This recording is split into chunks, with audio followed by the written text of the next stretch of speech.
இப்படிப்பட்ட மனநிலையில் இருக்கவங்க நெட்வொர்க் மார்க்கெட்டிங் பக்கம் வர வேண்டாம். இப்படி சொல்கிறதுனால நீங்கள் தவறாக எதுவும் நினச்சிக்க வேண்டாம். ஆல்ரெடி இந்த மாதிரி மனநிலையில் இருக்கவங்க நிறைய பேர் இருக்காங்க. அதனால் வந்து இன்றைக்கி நெட்வொர்க் மார்க்கெட்டிங்கோடைய நிலைமையே வந்து மக்கள் மத்தியில் ரொம்ப கவலைக்கிடமாகவும் தவறான கண்ணோட்டத்திலையும் இருக்குது. ஒன்று, நான் எதுவும் பண்ண மாட்டேன், எனக்கு பணம் வரணும் அப்படின்னு நினைக்கிறவங்க. ரெண்டாவது, நான் யாருக்கும் எந்த ஹெல்ப்பும் பண்ண மாட்டேன், எனக்கு பணம் வரணும் அப்படின்னு நினைக்கிறவங்க. மூணாவது, எனக்கு சுயமாக முடிவு எடுக்க முடியாது, நான் யாரையும் டிபெண்ட் பண்ணி தான் இருப்பேன் அப்படின்னு நினைக்கிறவங்க. நாலாவது, எனக்கு உழைக்காமல் பணம் வருமா அப்படின்னு நினைக்கிறவங்க.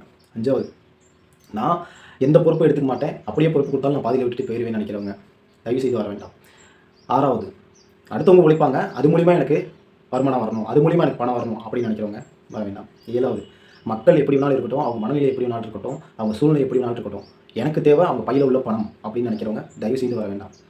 இந்த மனநிலை எல்லாம் நான் மாற்றிக்கிறேன், இந்த மனநிலையெல்லாம் நான் சரி பண்ணிக்கிறேன், அல்லது இந்த மனநிலை ஒரு சிலதாக இருக்குது, நான் என்னால் சரி பண்ணிக்க முடியும் அப்படின்னு நினைக்கிறவங்க நிச்சயமாக வரலாம். இப்படிப்பட்ட நபர்களுக்கு தான் இது. ஏன்னா இப்படி இந்த மனநிலை இல்லாமல் யாராவது இருக்காங்களா அப்படின்னா நிச்சயமாக இல்லை.